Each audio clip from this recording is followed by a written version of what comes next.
بسم اللہ الرحمن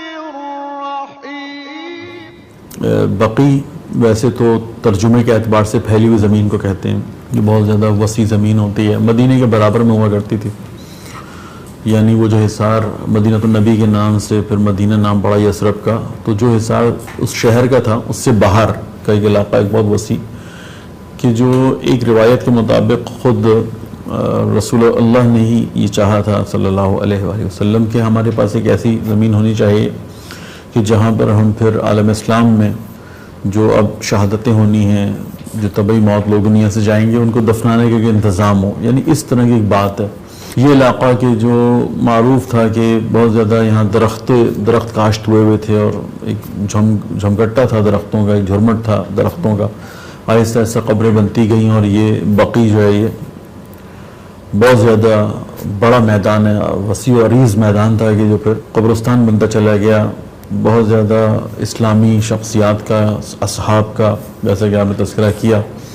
معروف اصحاب کا، یعنی جن میں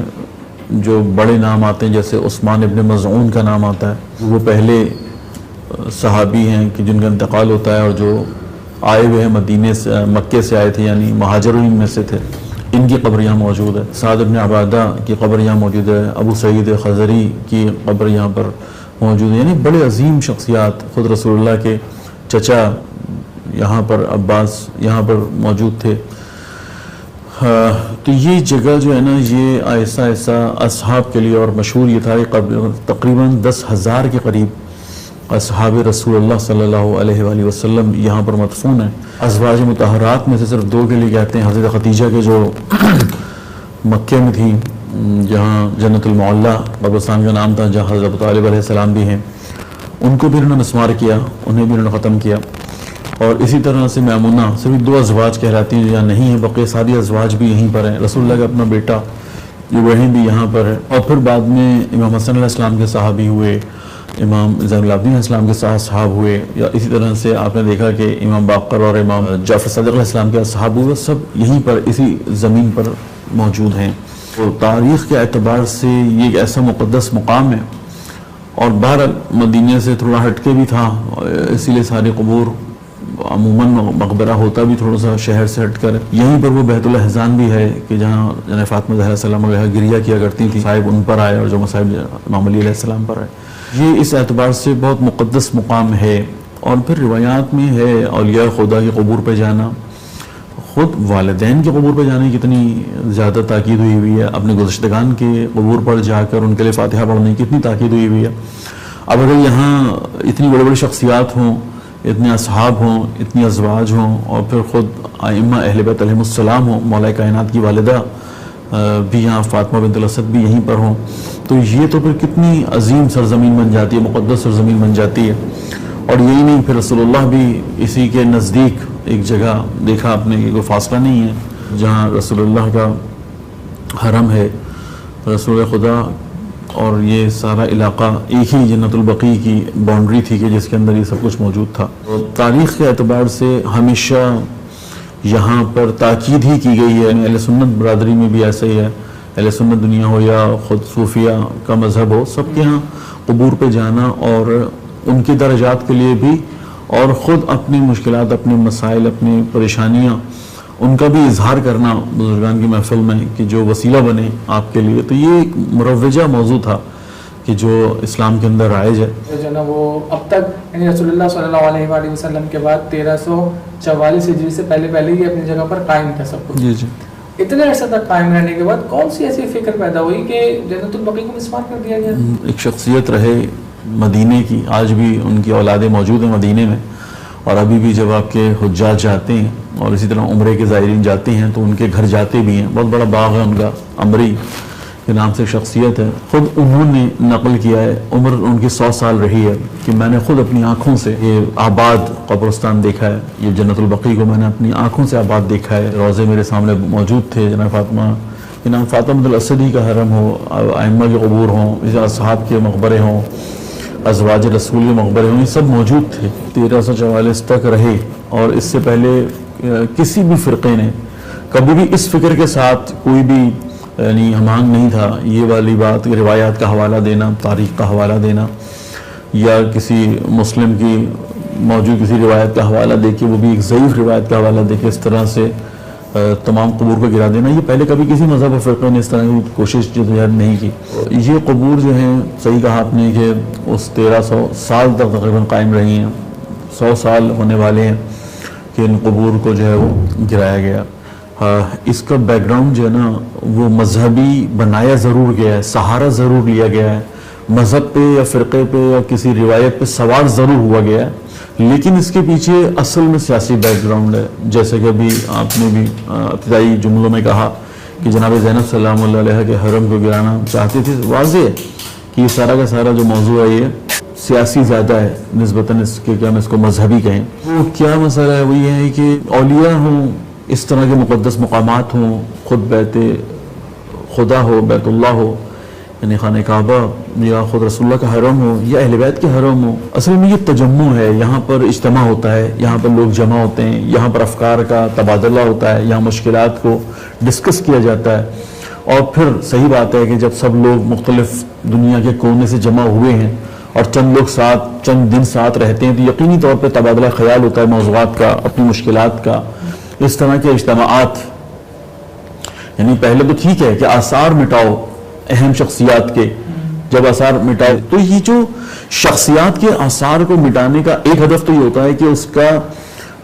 ماضی سے رابطہ, قوموں کا ان کے ماضی سے ان کا رابطہ توڑ دیا جائے, اور وہ ایک مقدس مقامات ہو, اس طرح کے ائمہ اہل بیت اللہ میں قبور ہو. مجھے تو یقین ہے, بلکہ یقین کیا ہے, شواہد اس بات کے موجود ہیں کہ انہوں نے مدینے میں داخل جب ہونے کی کوشش کی ہے, یعنی اس فتوے سے جو فتویٰ 8 شوال کو آیا ہے 1344, اس 1344 ہجری, اس سے پہلے 9 مہینے پہلے تقریباً انہوں نے چڑھائی کی تھی. یعنی یہ جو آل سعود تھے یہ مسلسل مختلف شہروں کو فتح کرتے ہوئے اور اب پہنچ گئے تو مدینے کا حصار انہوں نے کیا ہوا تھا. حصار کیا ہوا تھا اور گولہ باری کی ہے انہوں نے, اسلحے سے شروع کیا, تو انہوں نے یعنی گنبد رسول اللہ کو تباہ کر دیا تھا. اس پر اثرات موجود تھے. یعنی جب بعد کے زائرین گئے تو انہوں نے دیکھا کہ قبور ائمہ اہل بیت تو گرائی دی, قبر تو تباہ ہو ہی گئی ہے, حتیٰ کہ گنبد کے اوپر جو ہے وہ گولے کے نشانات ہیں. یعنی ان کا ارادہ یہ تھا کہ اس گنبد کو بھی, اس قبر کو بھی, یعنی یہ ایک ایسا وحشی عجیب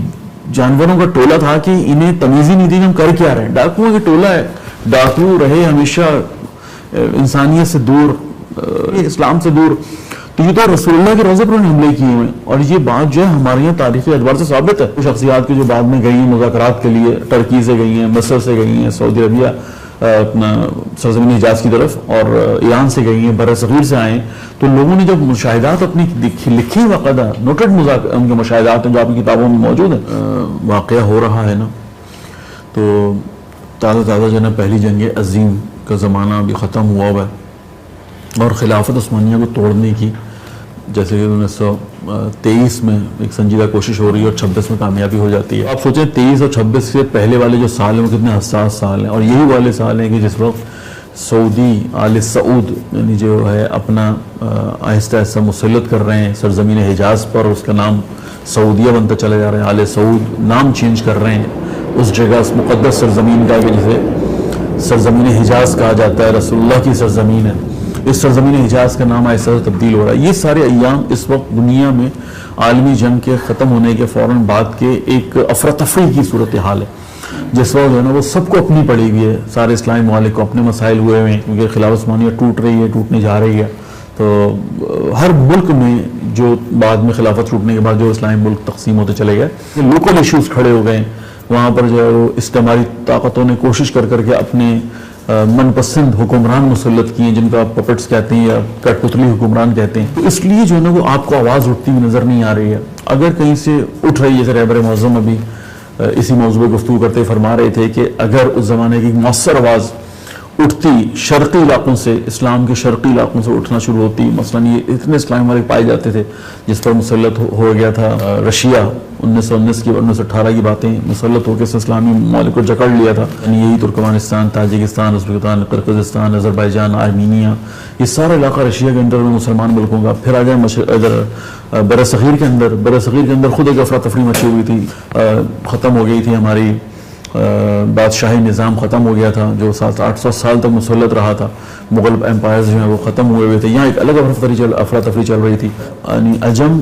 اور عرب کی جنگ ایک الگ مصیبت بنی ہوئی تھی ہمارے لیے۔ ٹرکی جو ہے وہ خلافت عثمانیہ ٹوٹنے کے بعد جو ہے وہ بہت تیزی سے لائق گورنمنٹ کی طرف جا رہا تھا کمال پاشا تاترک کے لیے۔ تو آپ سمجھیں اس وقت کی دنیا کے حالات کیا ہیں، یعنی آل سعود نے پورے حجاز کو سعودی عربیہ بنانے کے لیے جس وقت کوششیں کی ہیں تو پوری دنیا ہی افراتفری کا شکار تھی، کم سے کم عالم اسلام سارا کا سارا جو ہے نا مشکلات کا شکار تھا۔ اس وقت میں ایران اور عراق کی جو ہماری